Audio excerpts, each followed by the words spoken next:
was building a city in Africa. That's right. Let's see how it's doing. This Grammy-nominated singer promised to build a $6 billion futuristic city that was sold like a real-life Wakanda. However, wow. 5 years later, one single building has been built. And somehow, there's also a bunch of angry investors who lost everything in a failed cryptocurrency project. And this is all revolving this one building. So,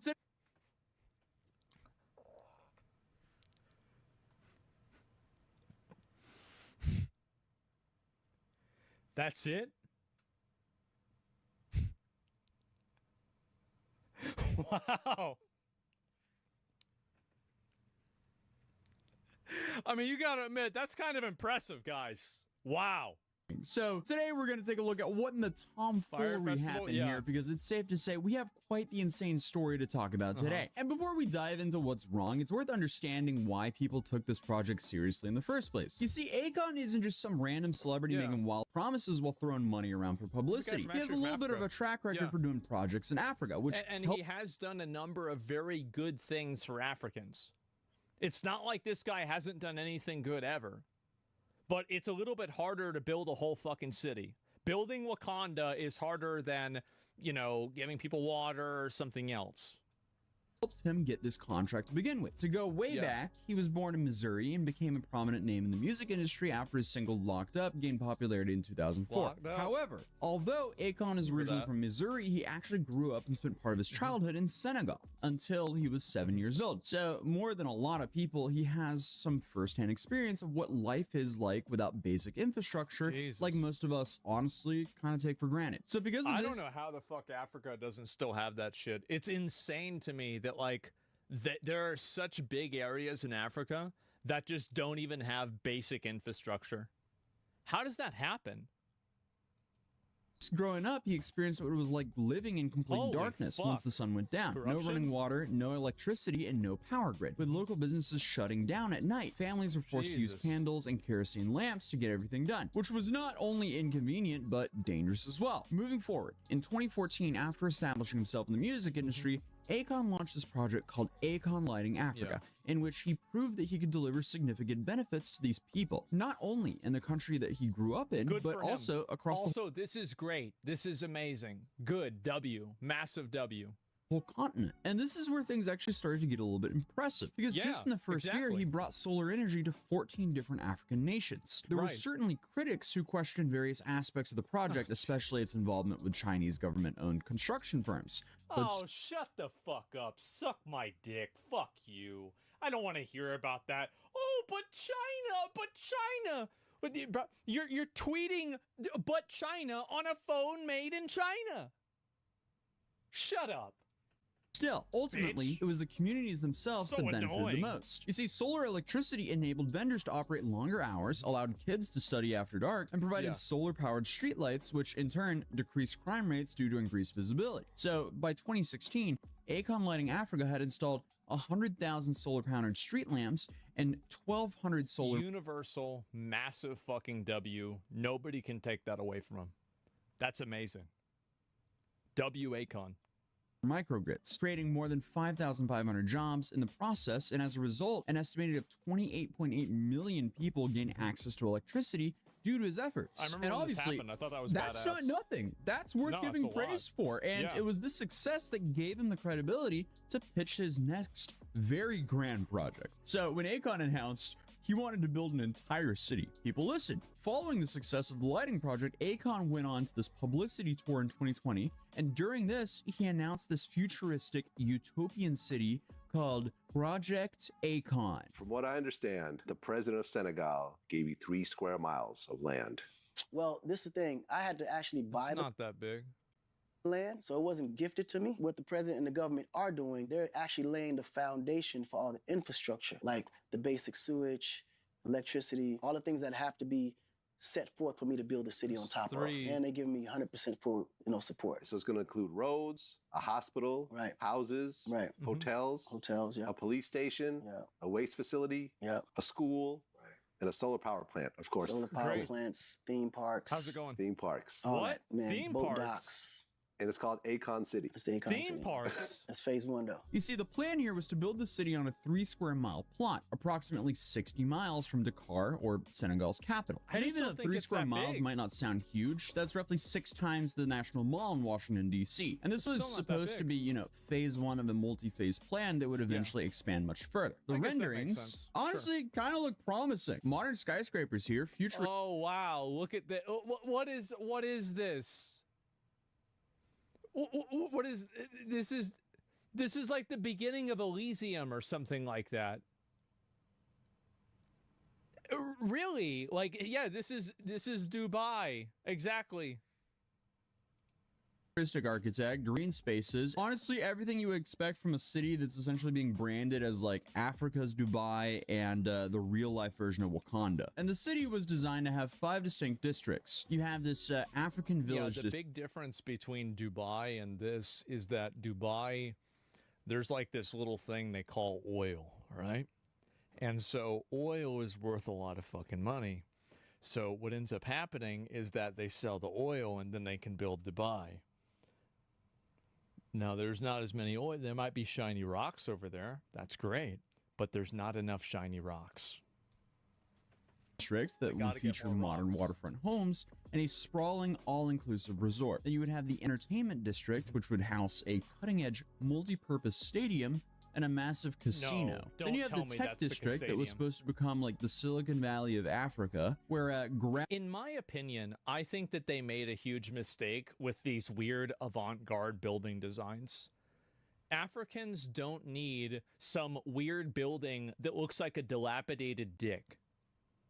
They need a box that has air conditioning that they can live in. This is, again, like, they don't need style, they need water. They don't need swag, they need food. groundbreaking technologies would emerge to help save the future. Then you would have the health and safety district that would provide essential services like police stations, fire departments, and a general hospital. Then you would have the education district that would offer comprehensive learning opportunities for children and adults. And finally, the Senwood district. That would be filming studios, offices, and residential spaces, all topped off with the Akon Tower, which would rise above the whole... Akon Tower, bro. I'm gonna be honest. I love Akon, but this sounds like something like... I remember whenever I was 9, I tried to, like, I would, like, you know, imagine, like, what it would be like to build my own city.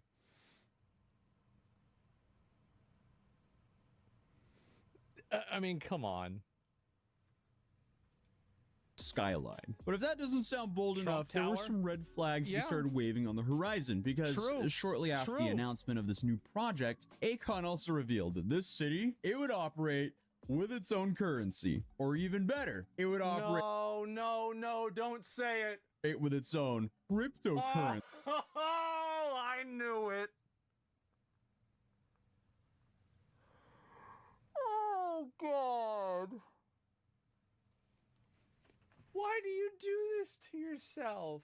Nobody wants this. It gets better? No. Called A-Coin. It gets better. Oh my fucking God. A-Coin? Oh my, this is what, this was the year 2020 where everybody thought cryptocurrency was the new thing. I can understand, no, actually, this is so dumb. This is the dumbest thing I've ever seen. This is so stupid. A-Coin was intended to be a stellar-based cryptocurrency specifically designed for African entrepreneurs. And as soon as you attach identity to money, you pretty much know it's a scam. It was pitched like it was... As soon as you create a cryptocurrency, you pretty much know it's a scam. Here, I just want to fix that for you guys. Serve as like a more stable common medium of exchange between Africa's 54 countries, many of which struggle with high volatile local currencies. And while that may be true, there's nothing like trying to combat volatile local currencies with a speculative low-cap crypto coin. Come on. This has scam written all over it. That's just my opinion, though. And now, to be fair, Africa has a massive problem with banking. So using digital currencies and apps makes sense rather than traditional banking. But that doesn't mean that you go ahead and... Why didn't they just use something like Bitcoin then? Like El Salvador has huge amounts of Bitcoin. Why do you need to make your own new currency if there's already existing cryptocurrencies that have markets that are not extremely volatile? Like you have Ethereum, like I feel like you have the big, this is like, in my opinion, the like big 3 or 4. You've got Bitcoin, Ethereum, and then Monero and Solana. And that's because they have different functions, right? Especially for buying and selling things that you're not supposed to. Why do you need 500 other ones? XRP? Oh, yeah, that's another one. Yeah. Launch some low-cap coin Not Doge. And saying that it's going to be the currency of the city that hasn't even been built yet. That just comes across as a massive cash grab and scam. But just like basically everything else I covered here on this channel, it gets worse. Because okay. Before launching a coin on a major cryptocurrency exchange, Akon's team announced a campaign called Token of Appreciation. And this... Oh, fuck. Oh, shit. Was treated like a donation drive where people could, I guess, get early Acoin. So don't... Why is it that every single time that an influencer makes a cryptocurrency coin, it sounds like a scam? Isn't that really weird? That every time a content creator makes or influencer or celebrity or anyone, that they make a crypto coin, it always is bad. Can we think of one example where it wasn't bad? Do we have a single example of it not being bad?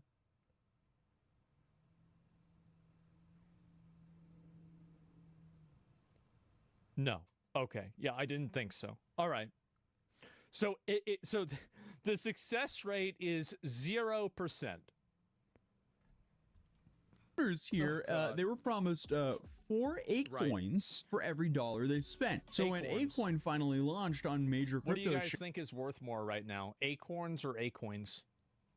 Exchanges in early 2021, it peaked at about 58 cents per coin. And for the token of appreciation holders who bought it early, they made about 130% gain until, you know, the thing that always happens with these coins when it inevitably dumps. Yeah, it didn't take long. The price began spiraling down roughly to 10 cents per coin, and then the TOA holders went from like 132% gain to a 60% loss practically overnight. People were understandably very upset about this, but no fear, because Acoin admins, they offered refunds to the initial donors. And when Akon was directly asked about these refund issues, this was his response. Were you aware of that? No, that I wasn't aware, because I know all the people Because you don't know a fucking thing about this shit. You don't have any business advertising it, making it, promoting it, or having anything to do with it.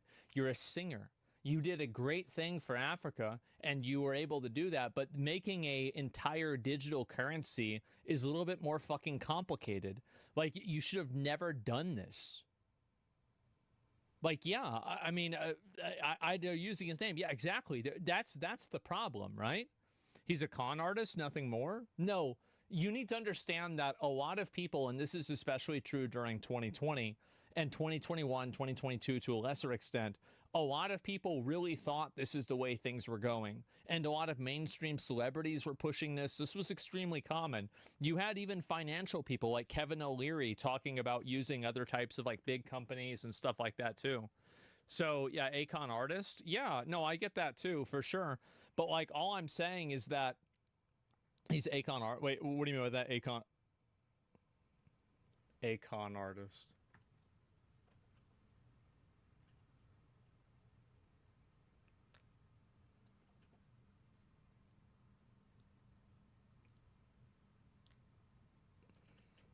I knew that was on record. We definitely met with everybody, and this was the agreement that was actually agreed on. So if there was anyone outside of that, I definitely wasn't aware. And those people who asked for their money back and were expecting it a year ago, when will they receive their money? Well, that I'm just literally on everything finding out. So I'm gonna definitely get more involved and figure out. We don't know.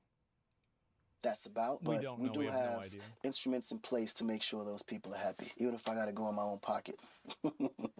I'm dead serious. You'll pay out of your own pocket. Hell yeah, I would, because they believed in me.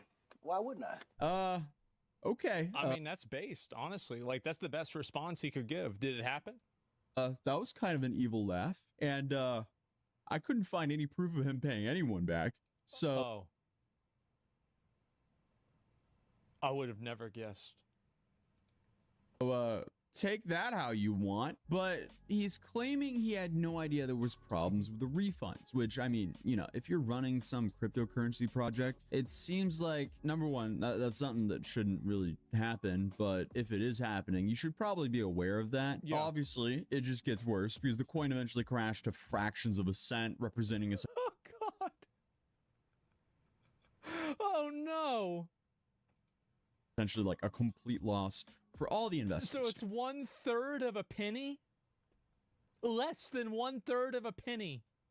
And currently, A-Coin isn't even listed on any cryptocurrency exchange. You can't buy, sell, or use it anywhere. It's completely worthless. While that was going on over here... Well, that doesn't really matter, though, right? How's the city doing? What was happening with the actual construction of the city? Well, if you want the short answer... nothing, right? Nothing. Absolutely nothing. Look at this. This is an embarrassment. It almost seems like the entire Akon City project was announced and promoted so they could pump and dump a crypto coin. Keyword. Seems like. Don't sue me. I don't know. I'm just calling a spade. I don't even think that's it. I honestly think that this is what I think happened.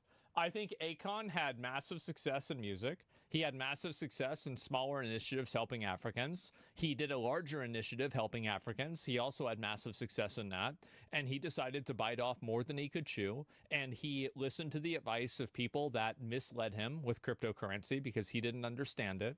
And he did something that he didn't understand, and he fucked up. That's basically what I think happened. It's that simple. The spade over here. But obviously, remember those futuristic renderings and promises of a completed phase 1 by 2024? Yeah, there's a picture that recently went viral showing the current state of Akon City, and it's depressing, and that's putting it light. Oh, that's nice. They've got some, what are those, like cows or some shit?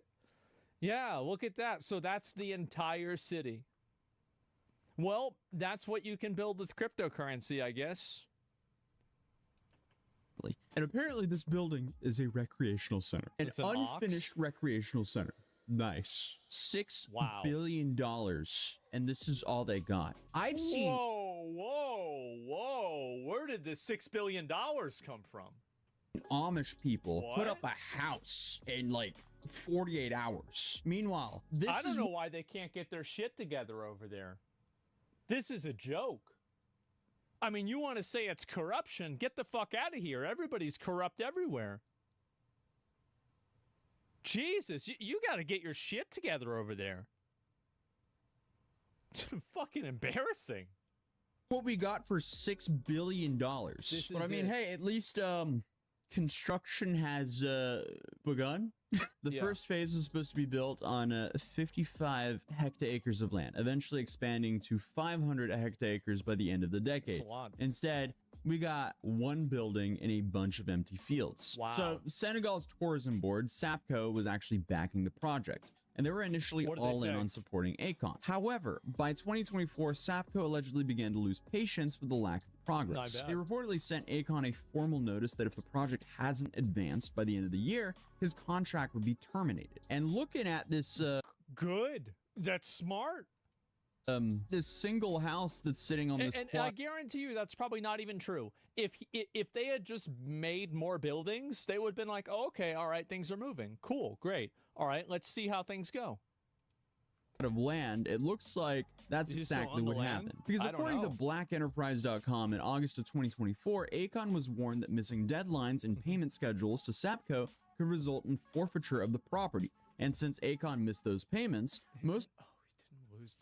of the land was reclaimed by the government. Okay, so we have this guy whose name I'm not even going to try to pronounce because I don't want to offend him, but he's the head of Sapco, and he made it official. I guess instead of this like new futuristic mega city, Sapco is now planning to spend about $1.2 billion transforming this area into a more traditional tourism hub, featuring hotels, apartments, a marina, and a promenade connecting a nearby lagoon. So the government expects a new plan to create approximately 15,000 jobs in the first phase, a figure that may actually materialize, unlike, you know, the Akon City promise. So Mayor Alpha Sam seemed pretty relieved. You know what? I'm honestly really curious. I kind of want to go on Google Maps and see what their actual city is like after this.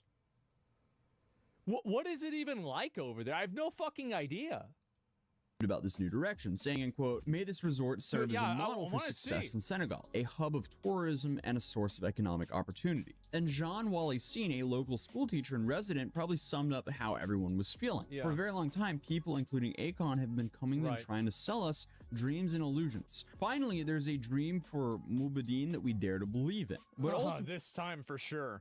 Ultimately, in a surprising turn of events, during a recent interview on Mina's House podcast, Akon claims the reports about the city construction being canceled are simply media misinformation, and that despite any article, the project is still ongoing. Listen, Where's it going, though? Like, it's ongoing, but, like, where is it going? Like, you need to explain that. I got teams on it trying to combat all the negative, false information that these people are putting out. And one good way to combat the false information would be to post a photo of some of the buildings that you've created and to show people progress of how it's been made. I know it sounds crazy, but if you want people to have faith in you, just show people that the money's being used in a way that they think the money's supposed to be used in. I mean, it's pretty simple. Just post a photo of people working on it. Just last week, we had over 23 million false ads on Akon City, just negative. Where is that coming from? It's the agendas, the powers that be. Ah. That's how it works.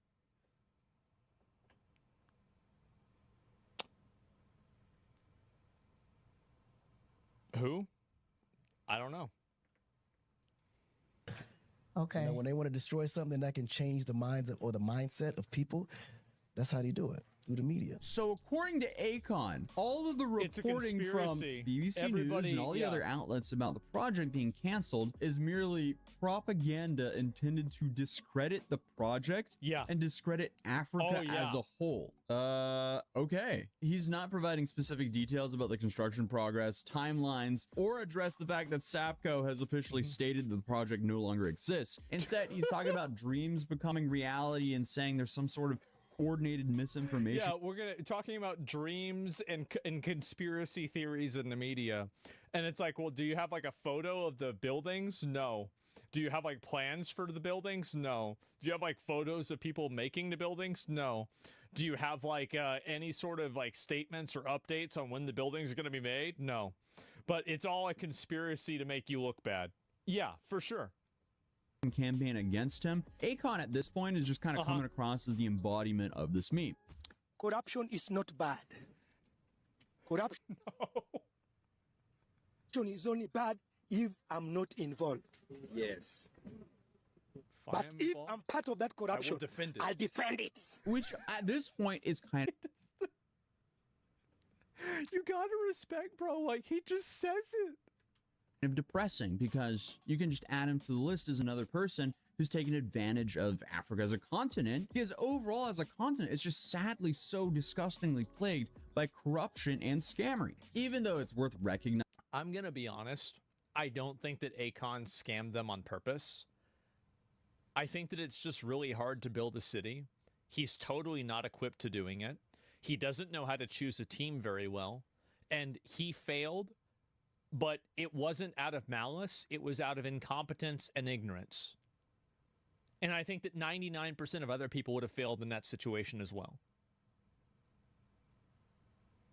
That's the reason. Right? He's overwhelmed. Yeah, it's hard to do. Like, I don't think I could build a city, right? That would be hard. recognizing all the initiatives that Akon has undertaken on the continent over the last few years, especially with his Lighting Africa project. That was not only successful, it actually helped. Exactly, right? And so, like, it's sad to see this happen, to make this guy look like a jackass, because he did do positive things. Millions of people. But either way, it is just undeniable on how hard Akon fumbled Akon City. He fumbled it so hard that it just does not look good at all. Because at the end of the day, Akon City feels like a classic case of someone getting carried away with their past success and biting off way more than what they could chew. And that is honestly the best case scenario. The worst case scenario would be, you know, a full-on scam. But who knows? I don't have enough information to make a full judgment here, but it doesn't look good. And unfortunately, I guess dreams can also sometimes just be dreams, and turning them into reality requires more than just some good intentions and celebrity status. And for the people of Senegal, and this is advice I have to, like, any content creator. It's hard to do things. That's the advice. It is. It's hard to do things. And we've been, like, very, very, very lucky. Like, for example, like with Mythic and Starforge starting those companies, and Mad Mushroom too, that we were lucky enough to find leadership that we did. Because if it was up to us running everything, I don't think we could have done it. The ability for a leader to find people to execute their vision is equivalent to a leader's capacity to lead. Nobody is a one-man army. If you can't find good generals, lieutenants, captains, sergeants, and, you know, fucking everything all the way down, corporals, you're not going to have a good time. You need to do that. And and you're a great leader. Well, I'm not. I'm okay, right? I don't think I'm a great leader. I think I'm okay. I do my best, right? I try to do my best in every case. But the truth is that we got really lucky in doing this. I think potentially Akon got really lucky with the lighting thing. He probably did, because it's, again, like you're comparing a mountain to a molehill. Think about how easy it is to get solar panels set up, and think about how hard it is to build an entire fucking city. Like, really, it's like the difference between drawing a picture of a house and building a house. It's not even close. Yeah, building a city is tough. Yeah, exactly. Like, OTK Kick Mansion, Nick found out how hard it is. One mansion, imagine a city. I don't think it's really that hard. Yeah, it's not it at all. And, Orochi never leads, but he's always present. Well, what I'm really trying to get at, here's my point, is that content creators, influencers, celebrities, and people like this often go into initiatives like this, sometimes with the ability and the hope of making money, but also with, in many cases, good intentions.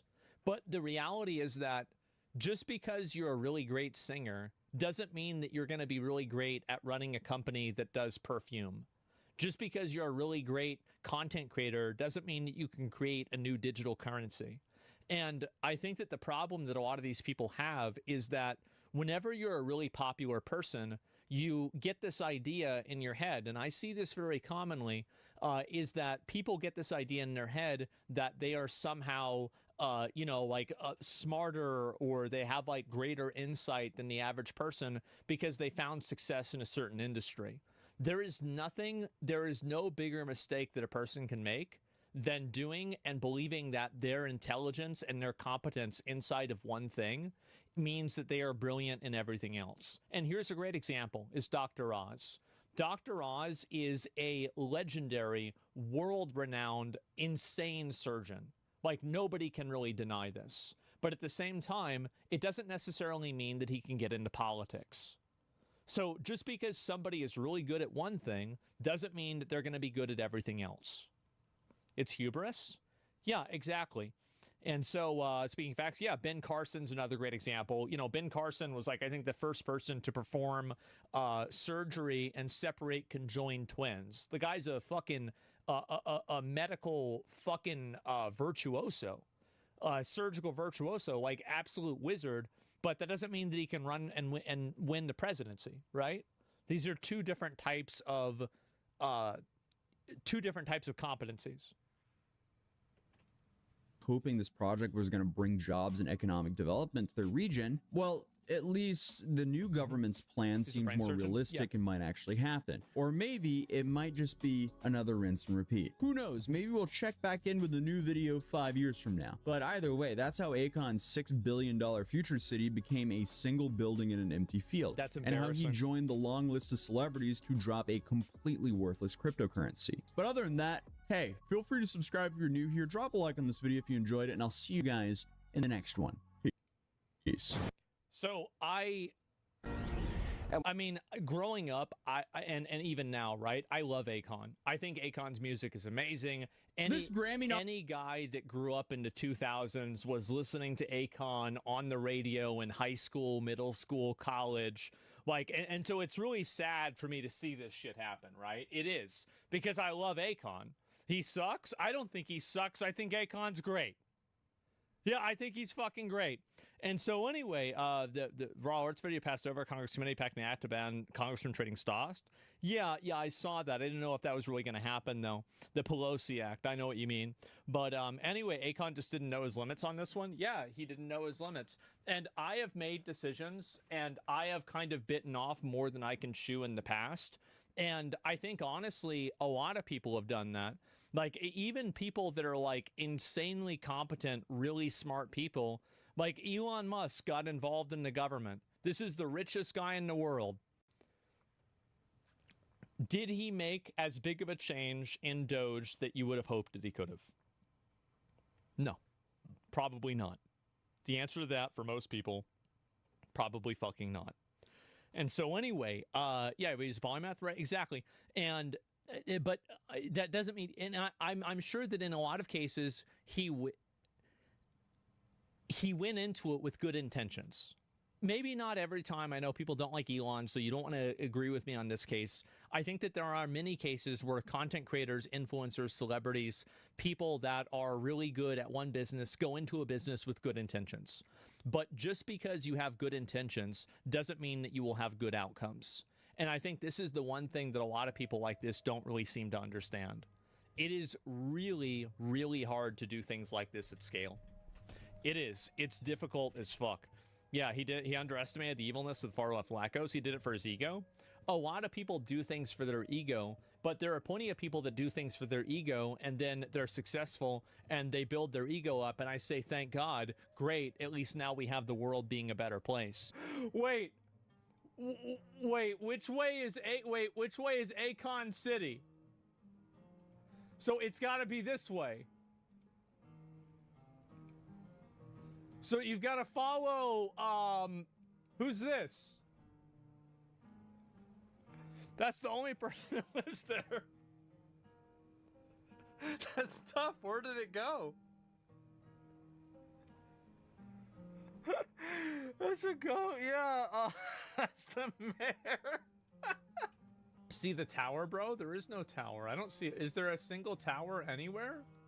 That's not a fucking tower. That's a hut. There's the tower. No, that's a power line. That's it. That's the whole thing. Well, guys, I can see why the government wants their money back. I'll definitely tell you that. So one of the biggest games that basically nobody's talking about is called Where Winds Meet. And when I say biggest, I mean literally, like it's just freaking gigantic. Where Winds Meet is an upcoming game from a Chinese developer, and it is basically a massive single player game that also features co-op, and I believe it's also free to play, and it's just like freaking gigantic and crazy ambitious and everything. And I'm going to show you some gameplay. Let me show you. So IGN recorded some footage of it that we're going to look at as well. And I mean, you guys know how I feel about IGN's capture and how they tend to put some of this stuff together. But I'll show you some of the stuff that I've also captured myself, which I think will do a better job of demonstrating this. Now, full disclosure, I will, and at least I plan on doing a dedicated video with this team talking about this game on the big channel. And in all likelihood, that video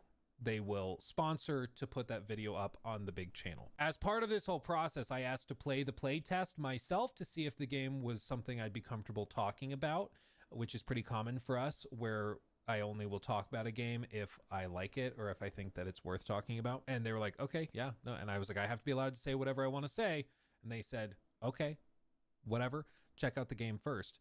And that's where we kind of started with. So they gave me access to the playtest, which is available now. You can check out the game, like if you're invited to that playtest. I believe it's like closed, but you can get an invite if you're in their like Discord and stuff. But basically what this game intends to be is like just a freaking gigantic, again, single player co-op action adventure game that also has like some role play elements, action RPG elements.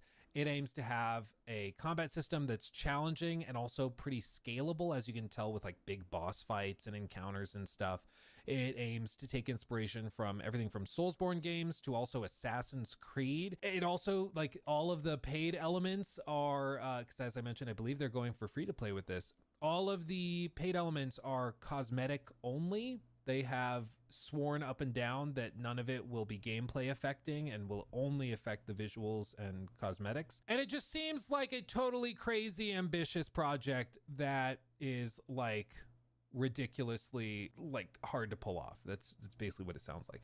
This big dude, my goodness. And as I said, I've played it. My intention was to put in like a few hours and get a feel for it. I've accidentally spent a lot more time than that. Playing like a lot more time. There's a lot here. I mean, there's gigantic boss fights. There's crazy, for a playtest, the level of polish is also kind of ridiculous. I've been thoroughly impressed by it. It has, you know, a combat system that is a melding of a bunch of different stuff. It has, of course, like perfect parries and stuff. As you'd expect, a bunch of different weapons. So at times it might feel like Blade Point Naraka, but then at other times it feels reminiscent of like Ghost of Tsushima with different like stances based on the weapons you're using. It also has like the dual swords that can feel kind of like dual blades in Monster Hunter. Like they've just taken little nods from all sorts of different projects and different games all over the place. And it's hard to describe because it really is a melding of like 5 or 6 different games and genres. It's just very, very weird. Like, as you can see, you're trying to break the enemy's posture, which is this blue bar, and then the health is, of course, the red one. The red attacks you can do perfect parries on. The gold ones you can't. This particular time I was going through with dual blades, which again is reminiscent of sort of Monster Hunter with the dual blades. But as you can tell, if you can perfect parry stuff, you can get right up in the face. And like, this is just one boss fight out of like, I don't even know how many, like a dozen, 2 dozen in the play test that they have. Like, it's ridiculous. And each one of them is totally different from each other. Like, they're all completely separate. And there's a good amount of, let me see if I can find another example. Oh, this was also funny. There's different mounts. This is one of the cosmetics that you can choose. So of course, most people will play with horses. I found out you can use a goose as a mount, and you can ride a goose. That's it. That's the whole thing. One of the ways you can upgrade the mounts also is to add other geese. So you can have like a flock of geese as your mount, and you ride on one, and you just ride around with it. Like, what more do I need to say? You know, it's absolutely ridiculous. But as you can see in this IGN footage as well, this is another one of the big bosses that they have. And this is a different weapon. This is like the fan that I've not messed with. But this also thing, the thing that's popping up with E, that's one of the accessibility options, which is why it's really funny IGN is using it, because there is an accessibility option in the settings. If you play on easy mode, it turns on. And basically, when they go in there with an attack that can be parried, it slows time and prompts you with E. Which is like, it's the easy mode, which is why it's really funny to see it. I tried turning it on to see like, okay, like how forgiving is it? Dude, it like makes the combat kind of a joke. But if you need it, you can use it. Again, it's why it's so funny to see IGN using it. But anyway, This particular weapon they're using, is the fan, and it's very different from the stuff that I've used. But they have, long swords, spears, swords, dual blades, all sorts of things. These different abilities that can freeze enemies, or that can stun them, or there's even some that can throw enemies. There's a ton of different stuff that can be utilized.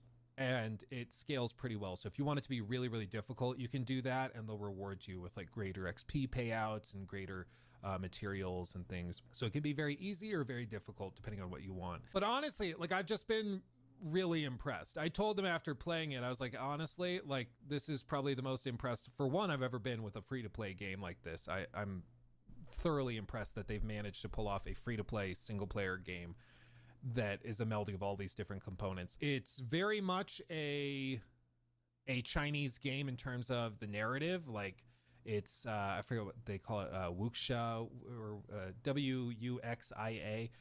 It's one of those games where it's all about chivalry and kind of knighthood and that type of thing. It's similar to a lot of other games you might have played like that in this style, but like, funnily enough, and this is the other piece, I kind of felt like I was playing a alternative dimension Assassin's Creed game a lot, in like a good way, where like it felt like the modern era of Assassin's Creed, where it's like big and they are trying to be very narrative with it. It did not feel like one of these Chinese like free-to-play games, which so often you hop in them and it's just like a bunch of, I don't even know what you'd call it. It's like just a lot of grinding and a lot of, crazy over monetized stuff.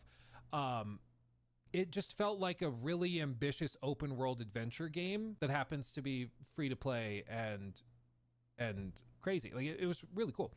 How's localization? Very good question. So as of right now, at least the version I played, it's still a play test, so it's still working. Like, did you see that guy? Watch. It's still a play test, so things like that will happen. So I don't know if the plans will change or what will adjust, but as of right now, it is like, you can get subtitles, text, all of that stuff is in English. The voice acting is all in Chinese, like it's not in English. The performances are all very good. For somebody that can't speak the language, it seems well done to me. So like, just watch. This is when you walk into a boss fight.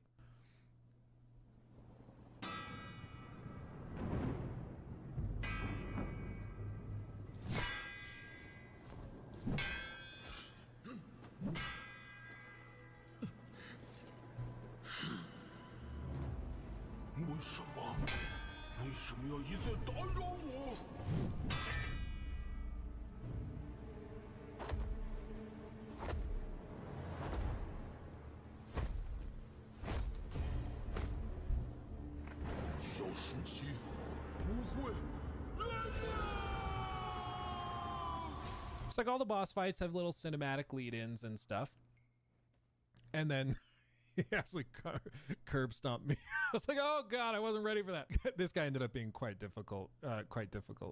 But yeah, it's monetized through, you asking how is it monetized? It's monetized, as far as I'm aware, through cosmetics. So, of course, a lot of different skins and stuff, as you'd expect. Headpieces or dresses if you're playing as a female, or outfits if you're playing as male. So lots of cosmetics. And, it's still a playtest, so I don't know exactly how the pricing will bear out, but they have said and mentioned in like 15 different places, it is not pay to win. It is only like cosmetics that they are selling. They do not want players to have a different experience in terms of gameplay based on whether they paid. They just want you to be able to get different skins if you want to support them financially that way. Otherwise, again, I believe the intention is to go free to play with it. It's just very, very, very ambitious. And honestly, like, after playing through it, like, there's still a crap ton of stuff that I've not seen. Like, even these little like inspirations from like Breath of the Wild games. As you can see there, like, they've just taken a bunch of different nods from a bunch of different games and put it into one package that, they're not even showing some of the traversal stuff, but there's also like, all sorts of movement abilities to like double and triple jump up buildings, and then to free climb up and like run up the walls. And there's environmental puzzles tied to all of that. There was one just like I was running through a field while playing it, and I came across like this guy who's just mourning his wife who's passed away, and like you just encounter that. I was like, what the hell is it? Like what am I playing? Like, it was blowing my mind. It was absolutely very, very impressive. Genuinely very, very, very impressive. And again, it's a game that basically nobody is talking about. I think because it looks like a lot of other games at first glance that we've heard of, and you just kind of, it's another one, you know, another drop in the bucket. It's called Where Winds Meet, just in case you're not familiar. But yeah, it's genuinely very impressive. I've been thoroughly impressed by it, and hearing that they are trying to put it in an offering and in a style and a sort of package that historically Eastern studios like this, they will only do it for like the big live service stuff with like gacha mechanics, where they'll put it free to play and it's a massive game and it's huge and very popular, very successful, makes a ton of money, but it's all live service and it's all, you know, tied to gacha stuff. With this, it just seems like they've decided, instead of going live service, gacha, whatever, they're like, what if we just made like a gigantic, massive single player game that people can also play in co-op if they want to go in like parties of 4 and fight those big bosses? We can do that too, fully supported. And what if we did that, but packaged it as free to play and made money back through cosmetics? And they're trying it, and they seem pretty confident in it. And honestly, after playing it, I kind of get why. Like I'm actually very impressed by it. Like it's actually pretty crazy. As for the exact lineup for what they plan on doing with like consoles and stuff, I'm not actually sure. I know that they currently do support controller. So if you want to play on controller, then you can. I'm not sure. I guess we could Google it if their plan is to bring it to console. Their plan is to scale it on PC, PlayStation 5, iOS, and Android in the same package.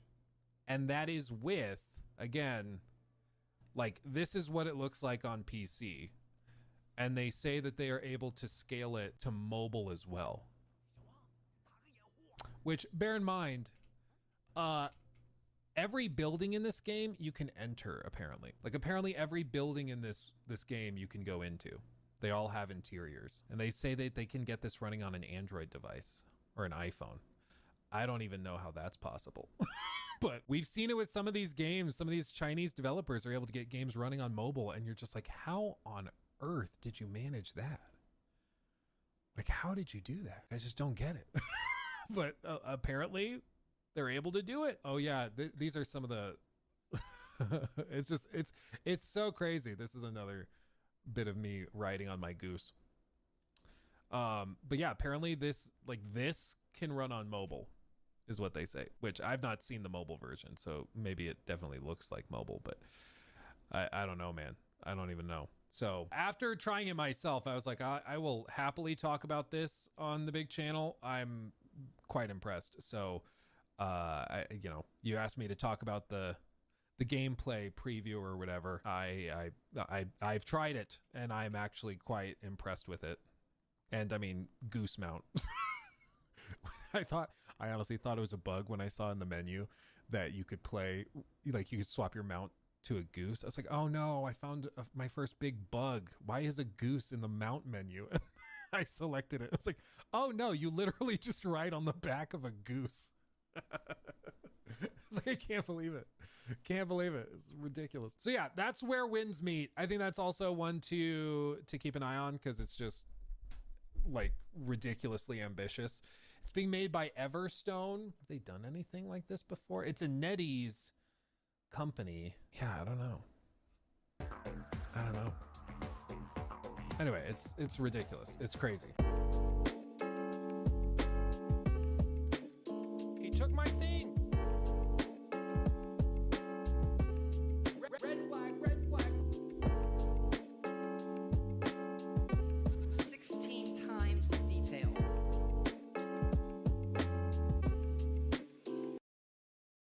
Moved to West London and I had a really horrible incident. Proof that London is not the multiculturalism success story that Sadiq Khan claims it to be. I was walking to pick up my daughters from school in a big mum t-shirt, big mum shorts, you know, halfway down to the knees, and on my own. and two men came striding up to me, cornered me, wouldn't let me pass, both again in Islamic dress, with very, very foreign accents, shouting at me that I was not wearing the dress code appropriate for their area. It's crazy. And I tried to pass, they wouldn't let me pass, they just kept shouting at me, calling me names. And I'm a tough cookie, Alex, right? I am a really tough cookie. I burst into tears. I just felt really scared. I didn't know what to do. I didn't know when they were going to let me pass. I didn't even know what was going on. I was like, what is happening? This is my home, and there's been a culture shift in some areas, and I called the police. I called the police because I thought this is not something I want my daughters to have to face, because this is a road just by my house. Wait till you hear how the police respond to this. It's pathetic. And I called the police, and their response to me, I felt, was as scary as what had happened. Why? What happened? They sent round a gentleman who kept reminding me that he was Muslim, not in a way where he was in a kind of happy and nice way, but as more, I felt very much like I've got to be careful what I say and how I address this and how I speak about it. And I felt like I was being interviewed a little bit. And I was explaining to him how worried I was that this was sort of creeping onto the streets near where I lived, and that I had 4 daughters, and there must be CCTV cameras, and there must be some way of finding out who these guys were. And in the end, all I got from the police was, we'll talk to the local imam and get him to chat with the congregation. Unbelievable. And I thought, and it really shocked me. I thought, hang on, this isn't how it's supposed to. You've been spat on, blocked in your passage, intimidated, threatened. Wow. So that was Belinda DeLucy. She's an ex-Brexit Party MEP talking about her experience in London, being absolutely hounded and harassed and bullied by men for not having the appropriate dress for the area. If you are going to move to this country and you want to wear whatever clothes you want to wear, okay, fine, wear your clothes. But do not think that you have the right to impose your dress on other people. In England, we have a culture where women can wear what they want. She wasn't outdressed with her, boobs falling out of her top, bum showing out of her shorts. No, she said there she was in a big baggy t-shirt and big long shorts. It couldn't be more modest, but, well, it's not modest by their standards, clearly, where they expect women to be covered head to toe. This is absolutely disgusting, and just typical policing there, where the perpetrators are treated like the victims and vice versa. It sounded like the police almost blamed her for what was going on. They're worried about, causing issues with community tensions. That old chestnut, we've heard that with the grooming gangs and whatnot. Just shocking. And then Sadiq Khan is constantly saying diversity is our strength, multiculturalism is our strength, there's nothing wrong with it, you're just a bunch of, horrible Islamophobic, racist bigots if you dare question it. But I think that example from Belinda DeLucy talking to Alex Phillips on Talk there was, I think that just showed point blank, we have got a problem in London and the country as a whole, and we need to sort it out. Anyway, I'm Chloe Dobbs. Thank you for watching this video. Make sure to subscribe if you haven't already so you don't miss out on any more videos. Catch you next time. So I'm very much a homebody, almost embarrassingly so, and weekends are when I have the most time to dive into whatever game I'm currently playing through. Up until about 3 weeks ago, that was Clair Obscur, which, yes, I finally beat. But this weekend was no different. It's midnight on Friday night, and I'm working my way through Stellar Blade while my half-started copy of First Berserker Kazan is staring at me from my backlog. And as I was running around Zion, something just clicked. Both of these games have super fun, fluid combat. Both have very attractive protagonists. Both nail that one more try addiction that keeps you glued to your screen, and they're both Korean made.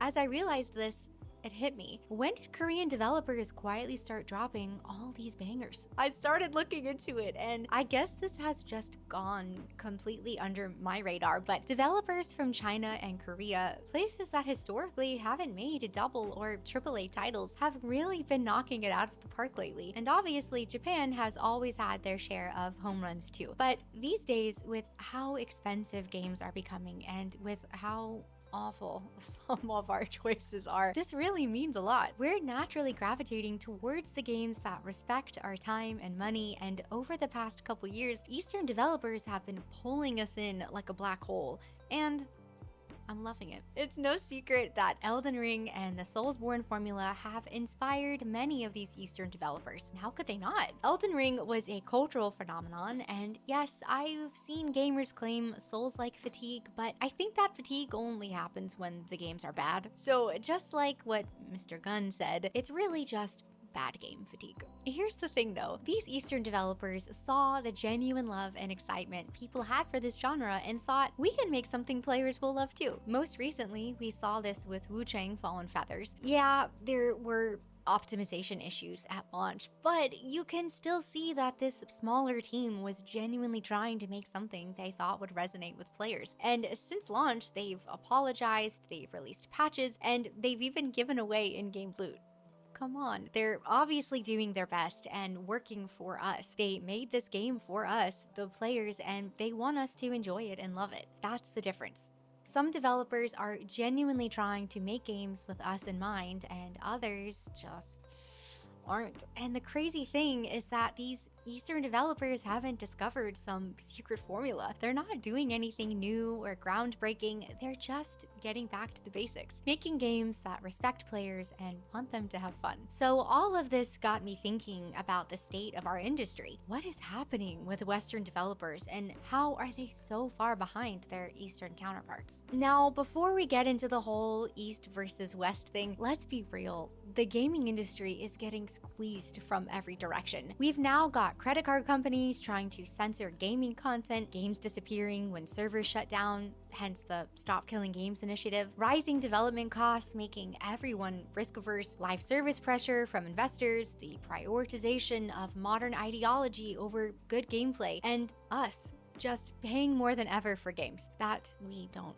actually own. The entire industry is getting hit from all sides. Eastern developers, Western developers, everyone's facing the same stuff one way or another. But how these developers respond is what tells you everything. When faced with the challenges, some developers are doubling down on actually caring about us, the players, because they understand we're the ones who can actually help them succeed, while others have just stopped listening to us entirely. So let's do a little dissecting of what the West has been up to. Now, be warned, it's a little bit depressing, but don't worry, we'll get through it together. And then we'll look at how Eastern developers are truly here to save the day and how not all hope is lost. Going back through gaming history, it's such a bummer because there was a time when Western AAA developers actually worked to make games with us in mind. You could truly feel that they really cared about what we wanted. Remember Assassin's Creed 2? Ubisoft spent years reconstructing Renaissance Italy with historian-level accuracy, all while giving us a beloved protagonist and story that made you care about the world even more. It wasn't just for profit or to push some agenda. The team behind the game clearly had pure love and passion for what they were making, and it was obvious that they wanted the players to enjoy it. BioWare used to obsess over connecting with players. They'd spend months,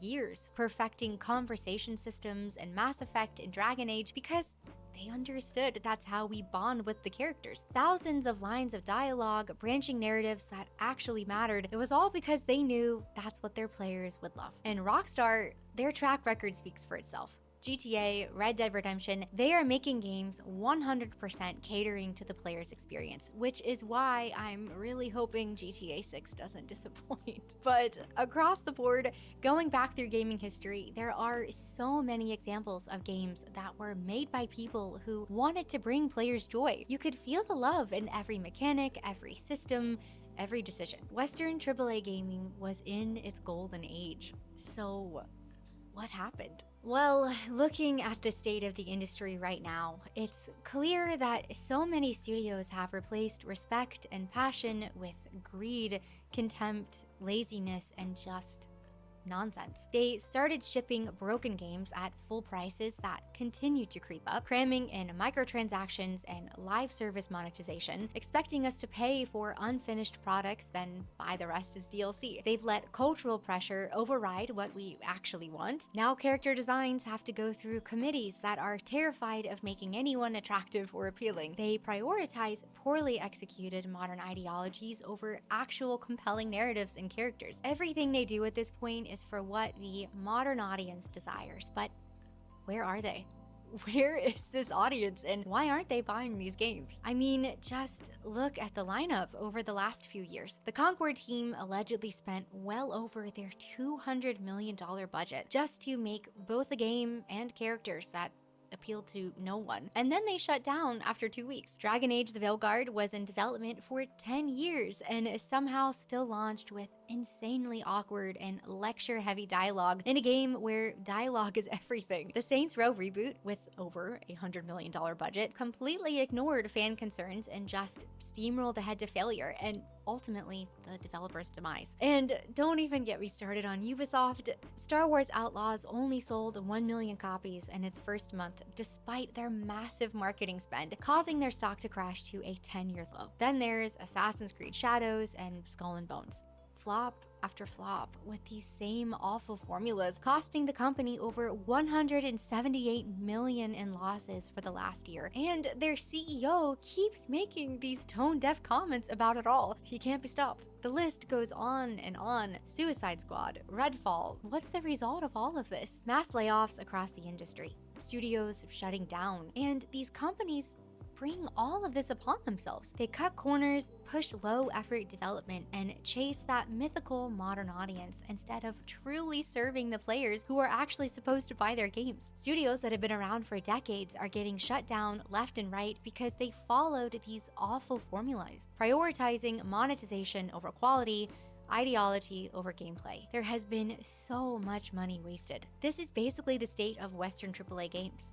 Like I said, depressing. I mean, these are supposed to be some of the best of the best. We're talking millions of dollars here. Massive teams, huge historical successes, and somehow so many of their recent titles felt like they were made by people who just didn't care, or at least didn't care nearly enough. And we're at the point now where it's become so easy to recognize that disconnect and the lack of effort. I mean, you can basically tell immediately when you see a new trailer whether or not the game is gonna be a hit or a miss. Yes, still looking at you and that beautiful glistening head. But all of this brings us to good news. When you look at what's been happening in the East, the small teams of developers in China and Korea are fighting to put out double and AAA games while facing these same pressures, and so many of them are succeeding. The passion for what they do is shining through. They're fully focused on respecting their audience and giving us, the players, what we want. Fun fact, Black Myth Wukong's team spent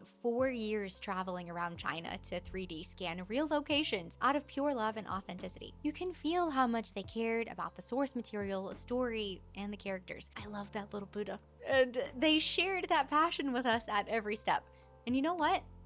It worked. Black Myth Wukong cost around $42 million to make and has sold over 25 million copies. That's what happens when players feel like someone actually cares about them versus trying to force things on them that they don't want. Stellar Blade gave us a beautiful female lead and calculated physics for every single movement, while refusing to compromise on a 60 FPS. The game launched pretty much bug-free too. That's them caring about our experience, and you can feel it in every animation, and the numbers prove it. Stellar Blade hit 3 million copies sold, with 1 million copies on PC in just 3 days when it launched on Steam. I mean, that's a legit accomplishment, right?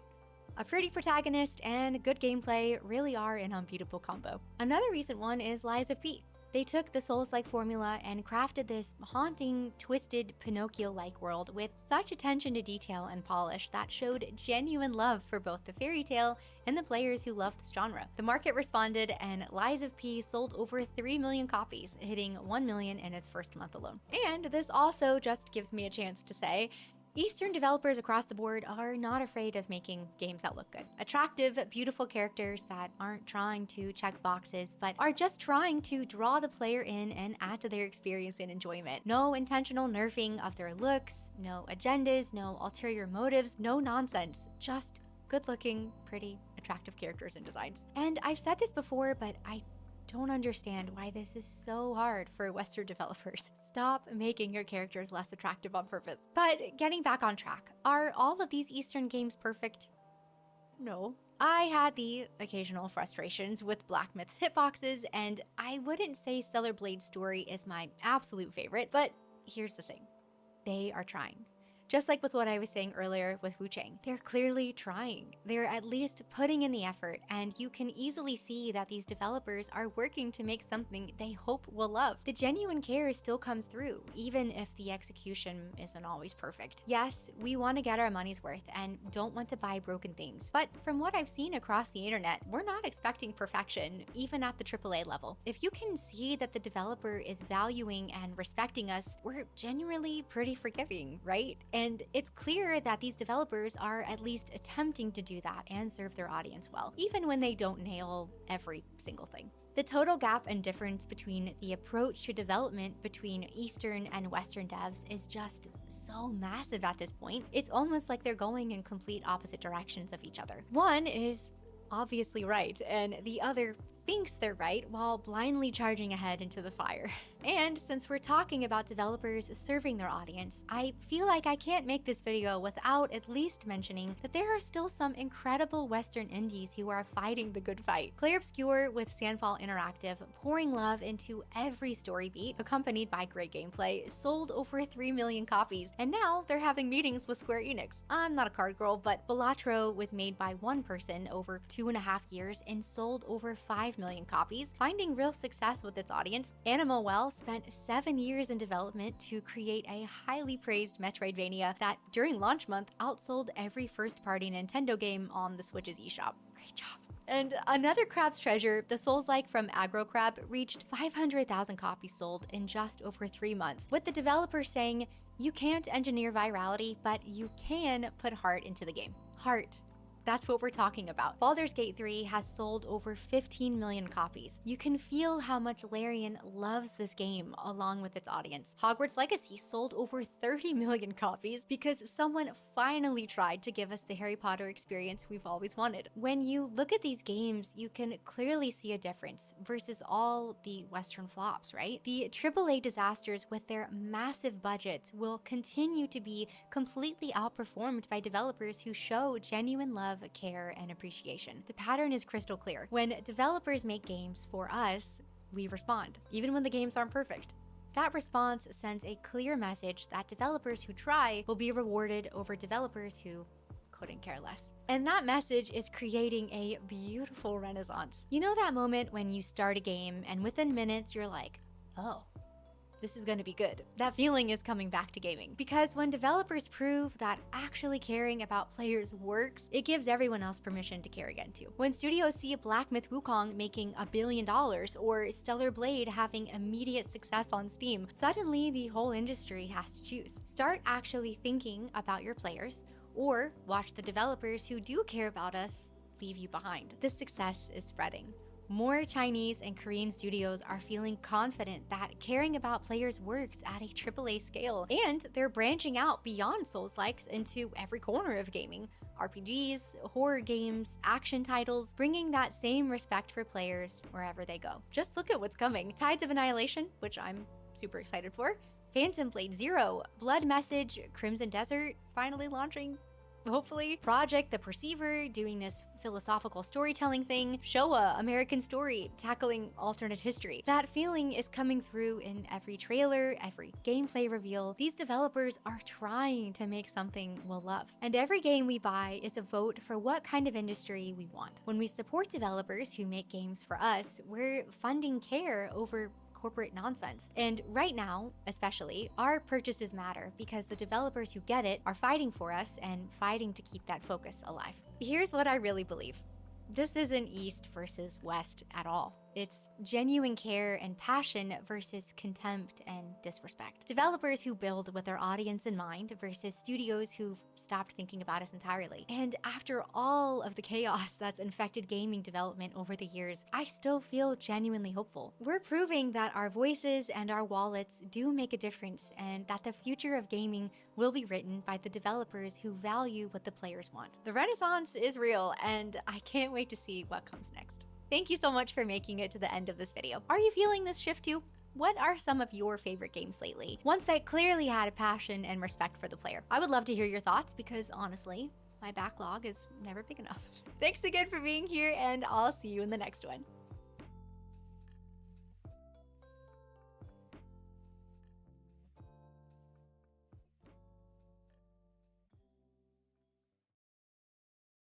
For everybody who's out there thinking of using VPNs, let me just say to you directly, verifying your age keeps a child safe. Right? I mean, this is beautiful. So like every single time you dox yourself, a child in Britain, not anywhere on Earth, no, like specifically in Britain, is kept safe. Is that child indebted to me though? Like, can we start a fund? You know, like I want to dox myself, but like every single child that I keep safe, I want them when they grow up to give money to me. Like I want them. V, you have kept our childhood safe. Not everyone else. No, you did it. You did it by doxing yourself. You kept our childhood safe, and now here are pounds, V. Here is cash. Here is cash to encourage other people from your nation to also dox themselves. What if you get like an evil Romanian though, huh? Like one of the most evil people on earth. Like now it's not about Satan, right? Like people that are evil, they're not Satanists. They're individualists. They only care about themselves. You know, they care about freedom and liberty. You know, living outside of the British government. It's horrible, right? What about those people? What if those people think like, why should I want the safety of a British child? I want the safety of a Romanian child, but a British child? How is that my problem? Like, they're going to grow up, they're going to vote for a government that may take my freedom away, right? Like, this is the argument now. Like, could they take your freedom away? Like, we don't know, but they may, right? So, like, if they may, I mean, this is the morality of 2025. It's like, could it? May it? If yes, we should ban it. So how do we approach those people? Those evil people that are like, well, what if those kids end up voting for a government that may take my freedoms away? All jokes aside, though, what is the level of incompetence that we're witnessing here? Like, what is the quality of politicians in the modern world? Do they even listen to themselves? So let me get this straight, right? You have an actual moral crisis. Like, you have people that are pointing out, look, you're lying to us. You're lying to us. It's not about the children. Like, when Wikipedia, the website, is suing your government, when you have American businesses also threatening to sue your government, like Rumble, when you have other websites region blocking you, like CTAI and others, right? It's not really about the kids. Like, at that point, you know, when protests are being censored on Twitter, people are saying, okay, so it's not about the kids. It's about control. Like, you want us to dox ourselves, right? Like, now, can we ask something of you? Like, can we see your search history for the last 5 years? No, we can't. Why? Like, if you got nothing to hide, well, apparently because there's the power balance.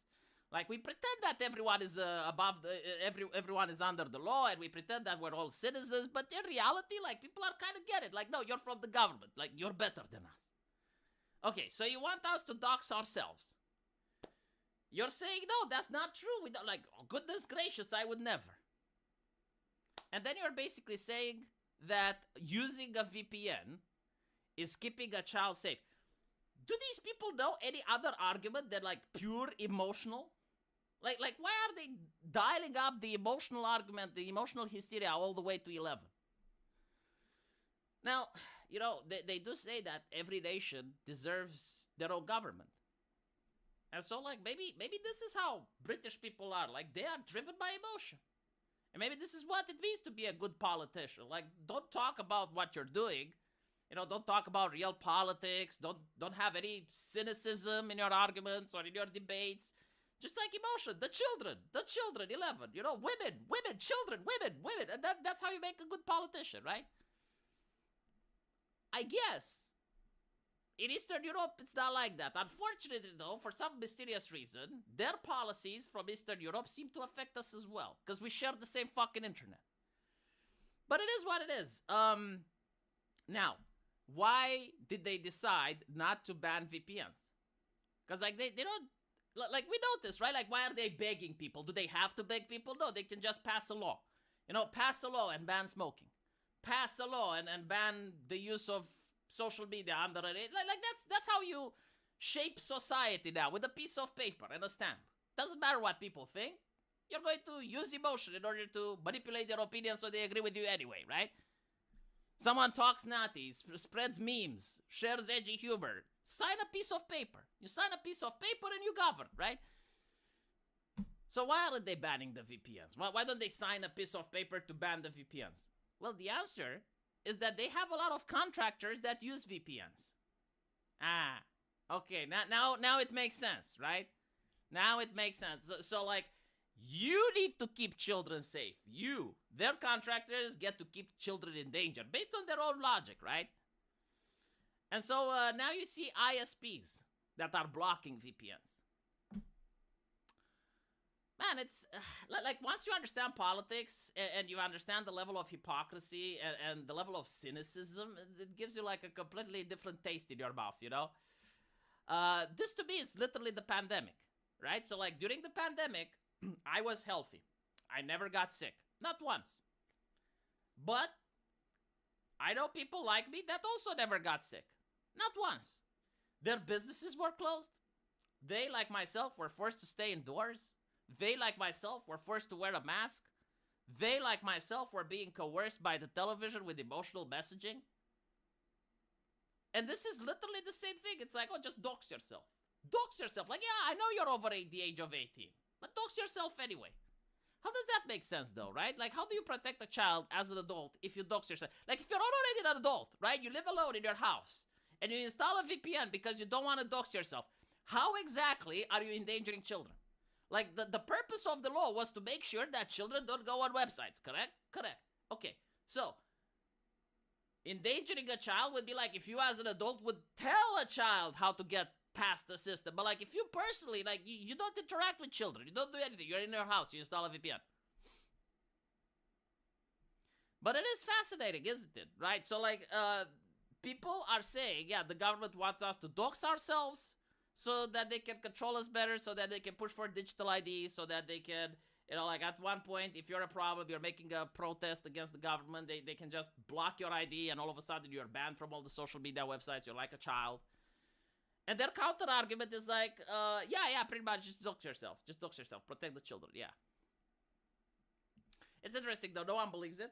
I scroll down through the comment section.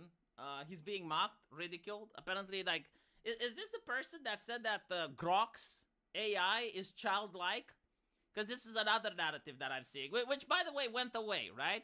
It went away the moment Twitter complied with the regulations. Because I think, like, they were really terrified that Elon Musk is going to tell them to go fuck themselves. Like, Elon Musk does have a track record of telling people to go fuck themselves, right? And so the reason they were afraid is because Elon Musk is backed by Donald Trump. And Donald Trump is actually a nationalist. When it comes to American businesses, like, he would actually support Twitter, regardless of his feelings towards Musk or whatnot. He's like, no, like, Twitter is an American business, and if they were to sue the United Kingdom, like, the United States would have been on the side of Twitter. And so they were, like, really afraid that they were, like, already starting to be like, oh, no, like, Grok's companion AI, oh, childlike, oh, like a child, it is like a child. All of a sudden, they stopped saying that. Did you notice it? Fascinating. Absolutely fascinating. Anyway, right, go dox yourself, as usual, if you're a British, you know, it's now the British way of life. If you're Australian, you're going to experience that as well. I myself, probably next year, I'll have to dox myself. We all have to dox ourselves, right? It's a brand new way of surfing the internet. The Chinese way. Look, like, get a Chinese friend. This is my advice to you. Just get a Chinese friend, ask them how it's like in China, and prepare your anus for whatever is there to come over here. In the meantime, I'll see you guys in my live stream. Take care. Lock your doors and hide under your bed all you want. It won't protect you from a menace on the loose. A maniac at large that not even SpongeBob could catch. Mass surveillance control, and censorship.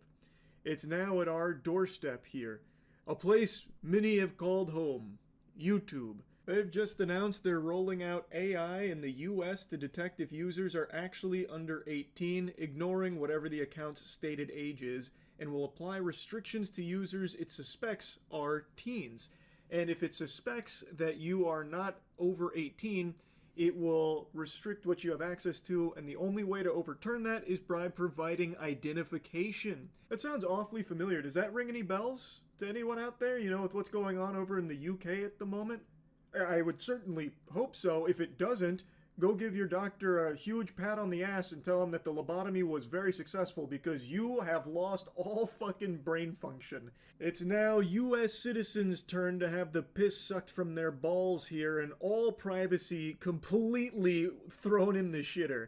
So, if YouTube's AI tools think that you're under 18, I hope you're ready to fork over your ID in order to continue to access certain YouTube content and features. When YouTube determines a user is teen or preteen, the site will disable personalized advertising, activate digital well-being features, and put stricter content filters as well as behavioral restrictions into place.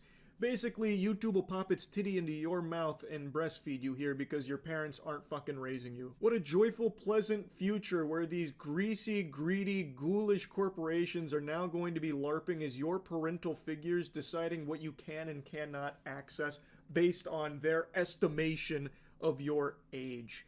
Because no longer are parents even expected to be parents anymore. The internet is now that. My papa is a fucking YouTube algorithm. It tells me what I can watch, what I'm allowed to consume. It's so fucking infuriating. The only thing here that makes any level of sense is like disabling personalized ads for kids, which is something I'm pretty sure the YouTube Kids app already does. Which, again, I don't even know why that app exists anymore with this effect, with this change going into effect. It's now just a redundancy if they're going to polymorph the main YouTube platform into basically catering to kids on it as well. It's fucking lunacy. It is not YouTube's responsibility to put the bumpers up in the bowling lane. The onus should be on the parents to ensure that their kids are not consuming harmful content on YouTube. It is crazy that YouTube is doing this. So they're using AI, which will assess a user's age via multiple behavioral factors, including what kind of videos the user searches for, the categories of videos they watch, and how long the account has been active per its blog post, which is very vague and also going to lead to so many accounts getting flagged as being under 18 that definitely are not. There are so many people in the Pokemon community, for example, that are adults. In fact, pretty much everybody that does Pokemon content online is like late 20s and early 30s at this point. That is like entirely an adult market, but it is a child's IP. Like, it is an IP that is catering towards kids. So pretty much anyone that searches for like Pokemon cards, Pokemon Showdown, really anything even adjacent to that, or like Nintendo games, like any gamers that play Nintendo games, all of those will be like a strike against them that could end with their account being deemed like under 18 or something. It's going to be absolute chaos, I imagine. This technology will allow us to infer a user's age and then use that signal regardless of the birthday in the account to deliver our age-appropriate product experiences and protections. If the AI estimation is incorrect, YouTube says it will allow a user to verify their age with a credit card, a government ID, or a selfie. Wow, what saints. You get the privilege of providing your identification or your biometric data to YouTube in order to prove that you are actually over 18. Surely that's going to be like really secure and it's not going to be used for any kind of like tracking or anything like that. Don't be ridiculous. Fucking tinfoil condom conspiracy theorist. There's nothing wrong with forking over all of your identification and your credit card information to corporations or the government directly, so that way they can actively monitor you and censor you and basically control what you have access to. What's the big deal? It's so absurd, man. I cannot believe how quickly this is getting out of control. Like I told you, it was not exclusive to just the UK. It is already touched down here and it hasn't even been a week. It hasn't even been a week. That snowball has already become a full fucking shitstorm avalanche. It is terrible. It's scary. It's very scary. This article also mentions something else. The rollout of the new feature comes one day after Australia's government announced it would ban children under 16 from using YouTube, and less than a week after UK implemented the sweeping age checks on content on social media networks. YouTube was promised an exemption from Australia's social media ban last year by the then communications minister, but the Australian government said on Monday that the platform would in fact be included in the country's ban on children under 16 using social networks. The ban is slated to take effect in December. Google, YouTube's parent company, strenuously advocated against the Australian ban and has threatened to sue to overturn it. That subject they mentioned there about the Australian government banning kids from making social media accounts is a topic that I briefly touched on like a year ago. But in a nutshell, this is something I've said a lot. The entire landscape of social media has changed so much over the last decade, drastically, where I do think it is downright dangerous and detrimental for kids to just have unlimited access to things like Twitter, for example. So, I do think that it's not exactly a good thing to just have kids making social media accounts and just fucking rotting away on them. I do think that that is harmful, but there is no way of actually stopping that in a way that doesn't step on everyone's freedoms. And at the time, it just didn't even really dawn on me because the way it was being spoken about was just like, oh, don't worry, the methods we're coming up with are, we're making sure privacy is still top of mind. We don't want to encroach on that. We're just trying to think of ways to, help kids not get, sucked into social media degeneracy and all of that. And when you hear that, you're like, oh, okay, I guess that, makes sense. But when you really stop to think about it and you stop and, really fucking smell it, it's very clear that there's no way of doing that without just stripping freedoms from everybody else. How the fuck are you possibly going to stop that from happening? And it also shouldn't be the government's responsibility nor the platform's responsibility to ensure that kids aren't making those accounts. It is the parents. No matter how you spin it, it should always come back to the parents. And what YouTube did initially, and what I thought was the right direction, was having a separate platform specifically for that age group, YouTube Kids. So that way, that group, those kids, would not be going to main YouTube. They would be on that platform, which is safe for them. And the parents' responsibility would be ensuring that they are on YouTube Kids, not main YouTube. But now what's happening is every company is now putting in these age verification checks, which require ID or biometric data, which, as we're seeing unfold in real time rapidly, leads to just basically control and mass surveillance. That's the entire underlying motive behind all of it. It's not about protecting kids. It's not about making sure kids aren't getting access to dangerous social media, content or anything like that. It is all about getting more of your information so they can monitor you more effectively. It's not a conspiracy. It is just right in your face censorship, control, and mass surveillance. And YouTube now taking this step is extremely concerning. And obviously, as everyone's pointing out, it is not going to be 100% accurate. I would be shocked if it's even close to 50% accurate. Break this shit down to its bare butt cheeks real quick. If it's going to be making these guesses off of the content you're watching or your searches, there is so much wiggle room for error. Because let's say you watch an anime, trailer or something. I imagine YouTube would probably put that into a cartoon bin, which would then be falling under a under 18 bin, which would be a strike against you. What if you misspell something in the searches? What if you accidentally make a typo? Does that make them think that you might be a kid as well? Or what about something like autoplay? Let's say you put on a real adult video. You look at fucking day trading tutorials, but it autoplays to something else, which is making slime or some shit, because YouTube's recommended algorithm is fucking wild. You could easily just be flagged as an under 18 account, and then, well, if you want to keep using your account and have access to all the content and features that you've been used to, you're gonna need to fork over that ID, or at least show us your face. Give us some of that sweet, sweet biometric data currency, please. And I hope you'll say no. That is not something you should ever be comfortable with giving any company. It is a big problem, and there needs to be something done about this. It is truly out of control now, and it's here coming to YouTube. So, yep, just another concerning act of censorship and surveillance here. And it's not just overseas anymore. That's really about it. See ya. Visa and MasterCard, particularly Visa, has been having a very, very, very bad week. After effectively capitulating to the 20 most aggrieved Karens on the internet, they are now facing a deluge of negative sentiment. People are calling them and saying, what the fuck are you doing, trying to censor everything. Praise 4chan, keep going. I think people should keep calling We got too. a hilarious Keep calling until they totally stop doing this. We've got a hilarious... And even that won't be a solution. The solution is to push for legislation to make it to where they can't do it. Update on the payment processor situation. Yep. Quick context to this.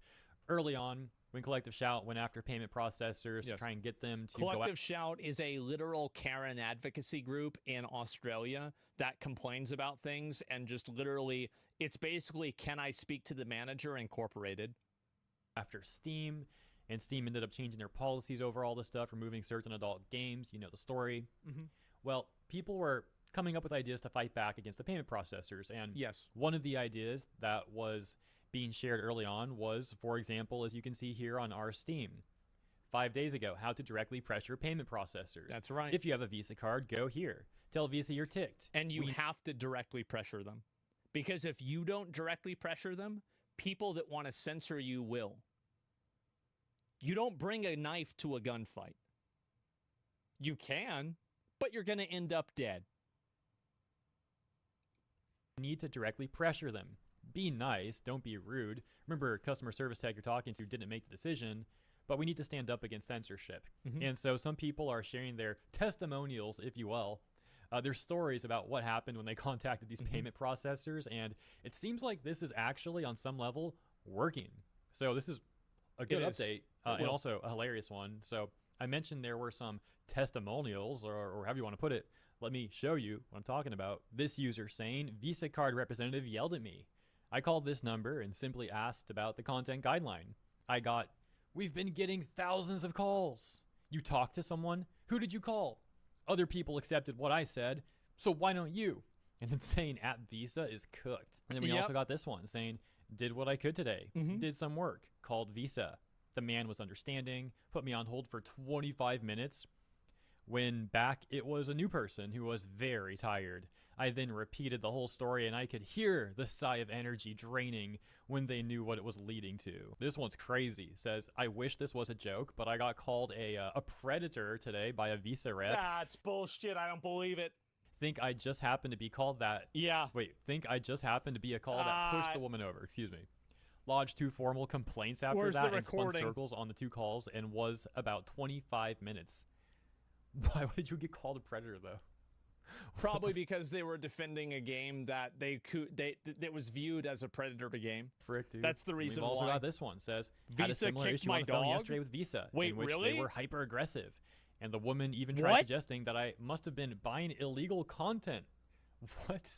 Before launching into her, I'm going to disconnect the call now script. Wait. So, is the implication here that they're being called like predators and buying illegal content because they're fighting back against these restrictions? Absolutely. And that's the entire Karen script.